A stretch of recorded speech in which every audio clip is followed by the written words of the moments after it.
Hello friends, chosen ones.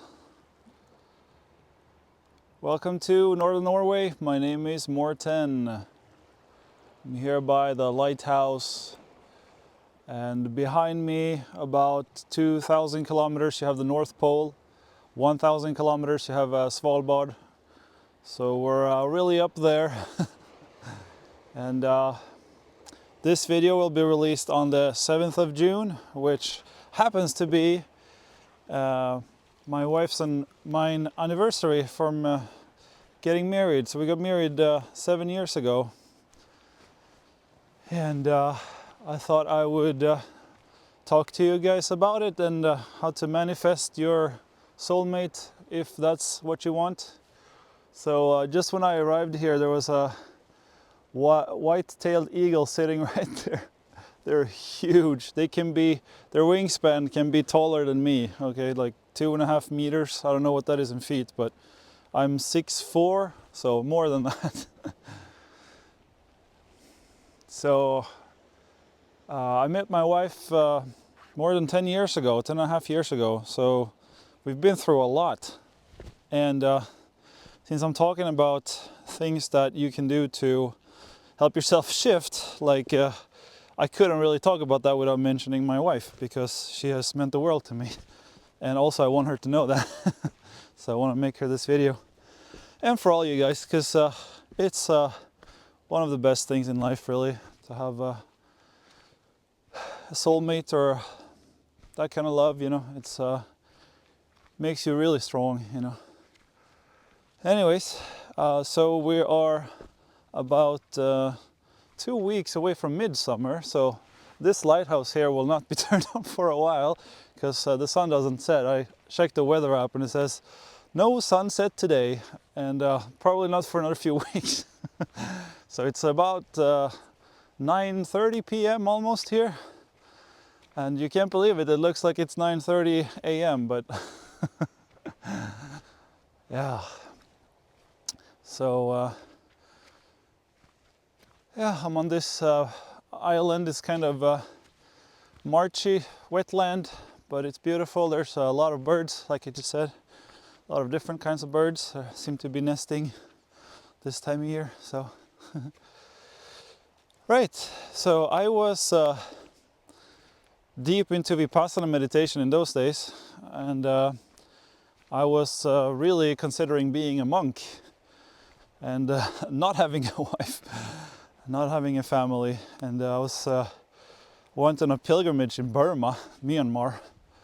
In those days there was no war going on, it was a little more peaceful, and I was really fortunate to get access through some relations there, Vipassana relations. They Karuna Travels, I think they're called. I don't know if they're still in business, but probably not, considering the situation there, but really sorry for you guys. But it was an amazing trip. Myanmar is one of the few countries in the world where there actually are monks and nuns living full-time, you know, integrated into society in a beautiful way. And I got really inspired there, so I was there for 6 weeks and we got to really travel around. We followed in the footsteps of our Vipassana tradition, so we get to see all our teachers, and enlightened people's monasteries. You know, I didn't get to meet anyone who confirmed enlightenment. I met some amazing people, some amazing monks in particular that were really, really special. Give you a look around here. So yeah, it was really inspiring, and I felt like if I just want to meditate for the rest of my life, like this is the place to do it. I met even some Western monks. There's a guy from Netherlands, can't remember your name, or his name, but oh, he was really inspiring. It's like he had somehow broken loose a bit from the you know, you have to have like a head monk when you're there, and he had kind of broken loose a bit from that. And he was like traveling around. He was traveling with us. He was a great guy, and he was talking about all these different psychic, spiritual, awakening things going on, and it was just amazing. anyway, so that was earlier. That was like a year before I met my wife. I was in Burma, and then by the end of that year, 2014, I went to India, and I did a pilgrimage there too. And that time I followed in the footsteps of Buddha, Gautama Buddha, and that was really a fantastic trip.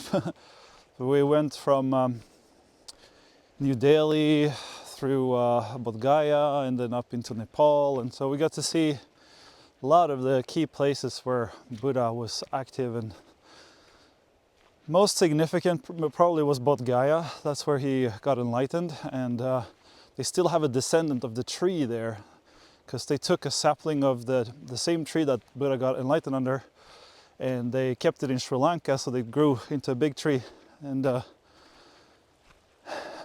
yeah, and then they took it back to India later, because that tree, I don't know, it got destroyed or whatever, the original tree, so they replaced it with that sapling tree. So it was pretty amazing to meditate on that fig tree, the descendant of the Buddha's enlightenment tree.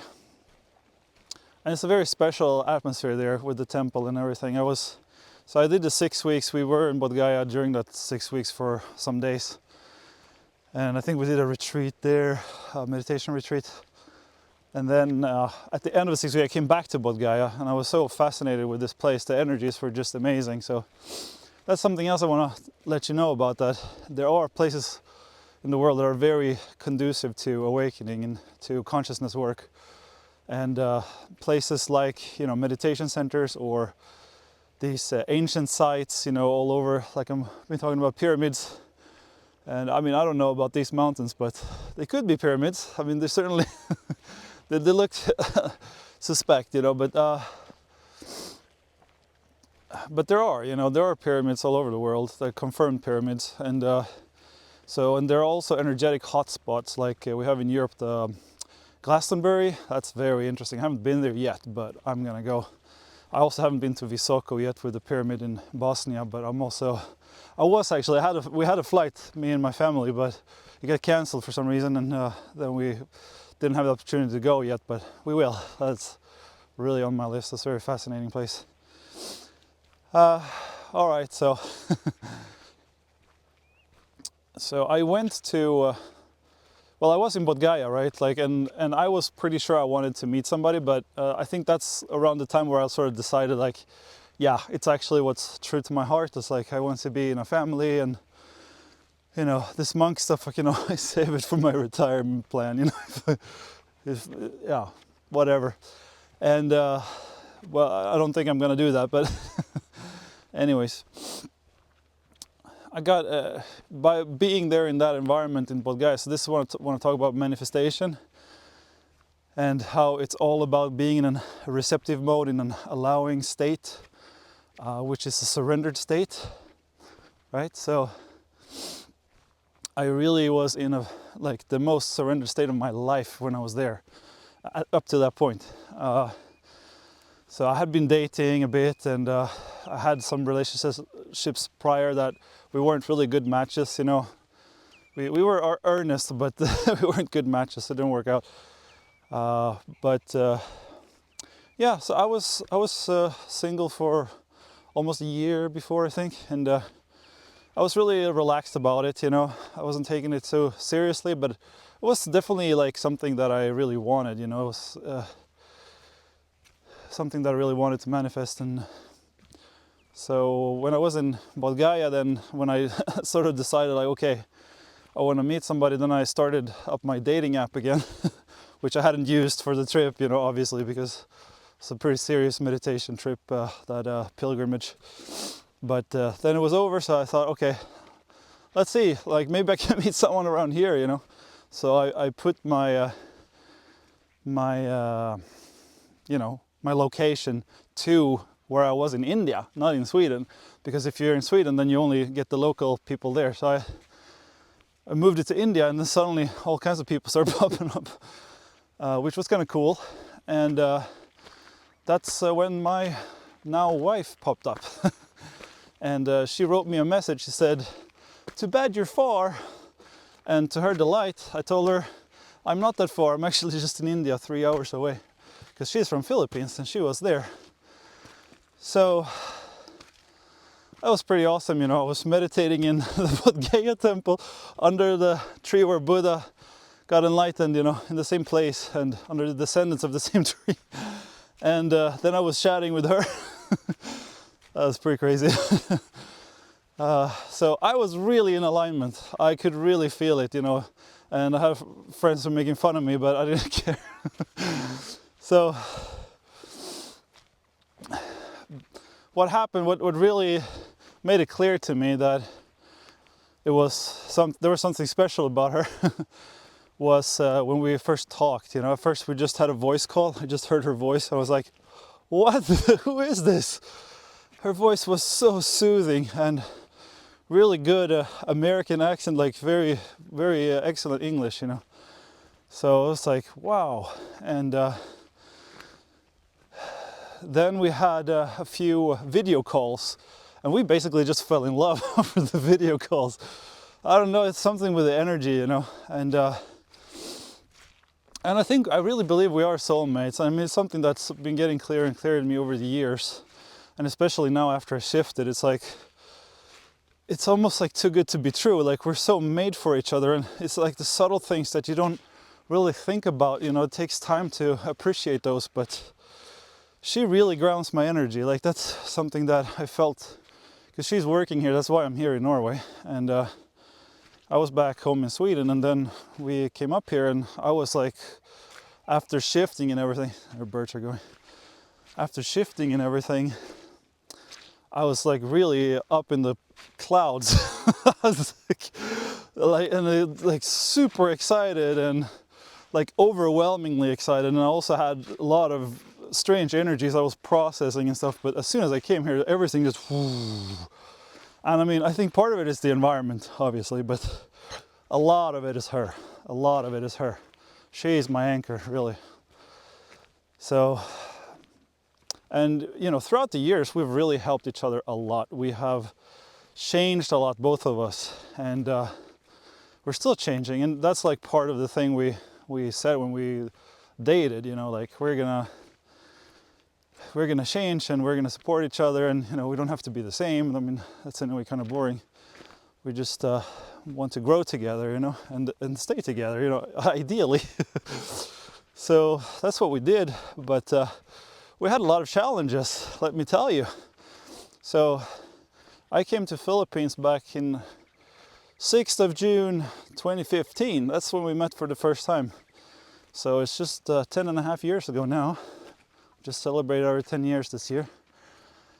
And it was amazing. She was in Manila, this crazy, huge city, this the capital of Philippines, with millions and millions and millions of people. They have highways on top of highways, and skyscrapers and skyscrapers, and a lot of diversity too. You know, like it was a really amazing experience, especially coming from India.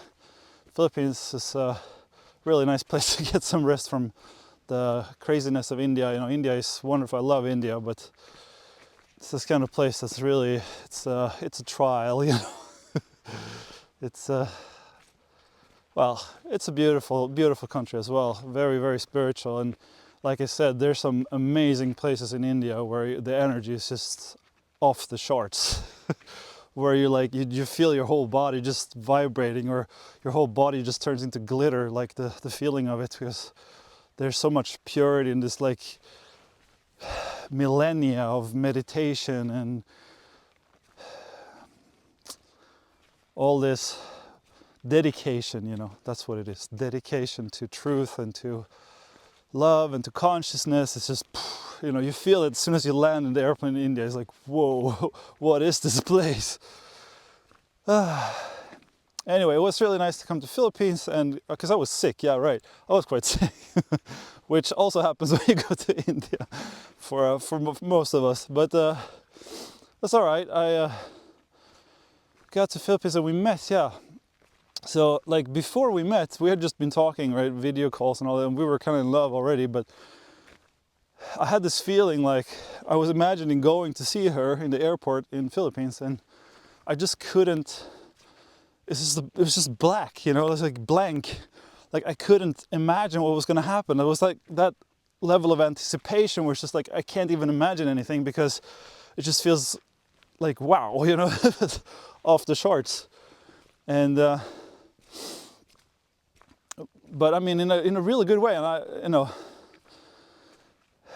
yeah. So I went to her and we met in the airport, and it was the wildest feeling ever. You know, I never felt that way when I met anyone before. It was the best way to describe it is a feeling of coming home.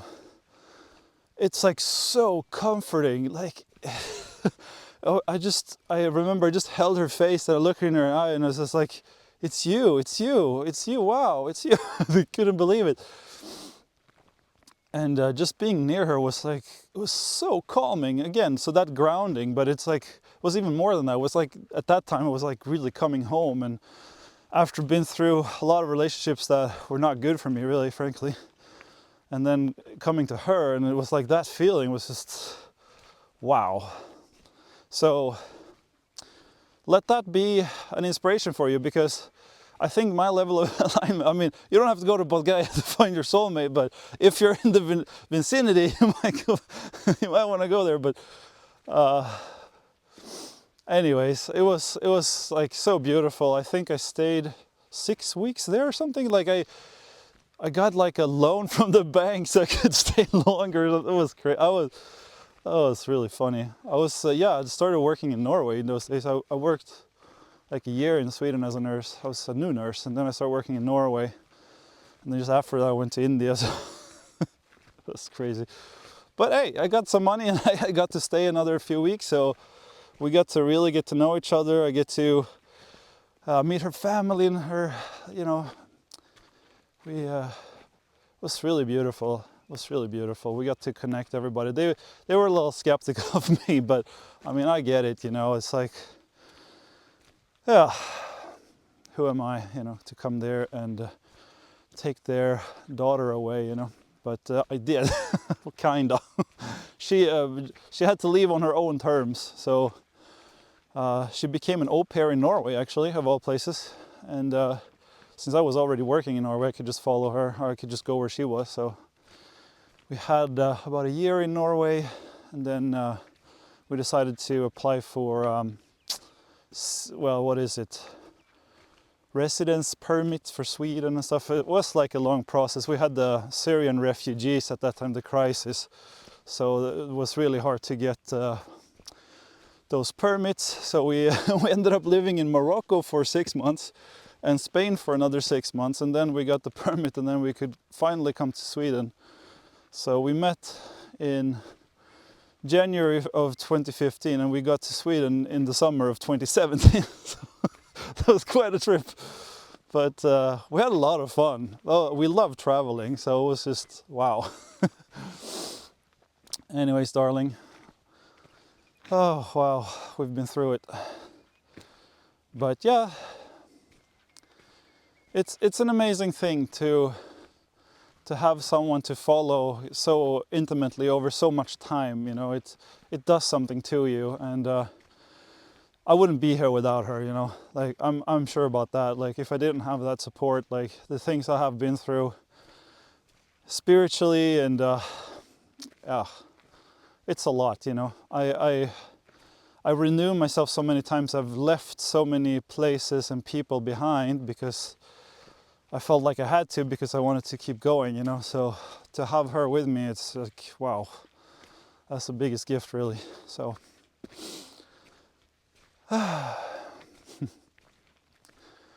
so yeah, I think if you want to manifest a soul partner, then there's definitely someone out there for you to manifest, and it's really about aligning with the energy of that, you know. And it can be tricky, but it's also good to be to date and to be in relationships that are maybe not your soul partner, because those inform you about who you're looking for, you know. So all those experiences are very clarifying to you, but also to the universe, you know.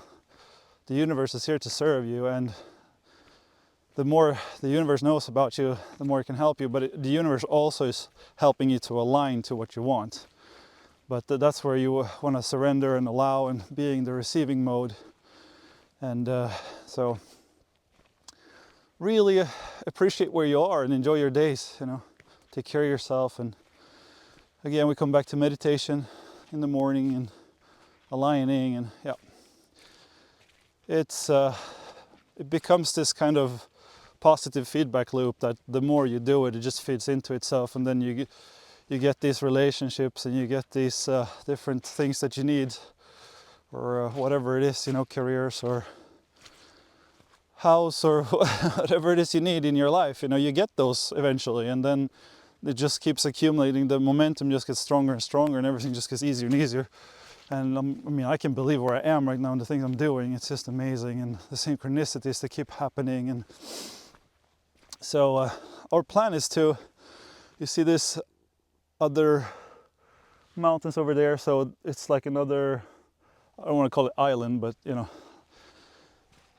just at the peak of that they have a whale safari. So that's what we're going to do for our anniversary, if the weather allows. So when you're seeing this the same day, we're going to be out on a boat with our little boy, looking at orcas and pilot whales and others. So I'm really stoked for that. Never seen those in person. So the cetaceans have been calling me. You know, the cetaceans are the whales, the dolphins, and those higher consciousness ocean beings. And I've been in touch with them a bit, and I feel like it's going to be really special. I'm going to try to do some filming, and I can share you if it's going to, you know, if the weather allows and everything. Make a video about that as well, because this is my life now. I'm making videos all the time. So earlier today I was, let's see if I can get this right. Is it? No, it's not there. I think it's this mountain over here. That's where I was this morning. I was filming about the ego in the rain. That's where I was. So not so far away. I had to drive a bit to get here, but it's an incredible place up here, especially this time of year. Everything is so accessible. It's like light 24/7. So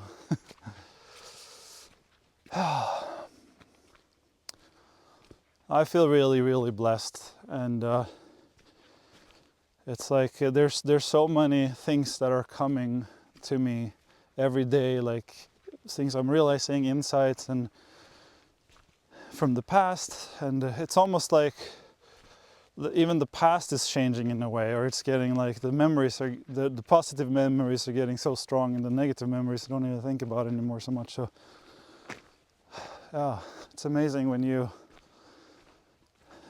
heal yourself. Yeah, I think that's what's happening here. Yeah, healing and shifting and aligning, surrendering. Yeah, all right. So I don't know. See if there's something else I want to say about finding your soulmate, but I think you get it. I think you get my feeling and my vibe about it. We have definitely had some challenges over the years. Mostly it's been outside ourselves, but you know, sometimes a little bit, you know, you can lose track of each other a bit, you know, but we always find our way back. So I'm really, really, really, really happy for that.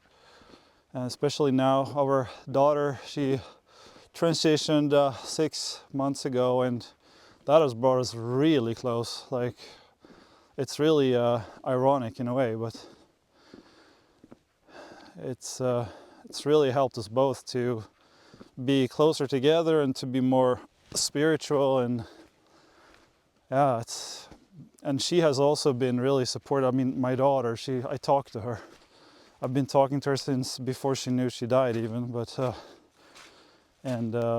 she kept telling me like, you and mom are gonna do great. I believe in you guys, you're meant for each other, and so on and so forth. And yeah, she's right. So this story is just out of a movie. That's how I feel the past week. Like, I feel like I'm living in a movie. It's just wow. And literally, here's the video. So it is a movie after all. Walking through the wetlands here, looking at very pyramid looking mountains.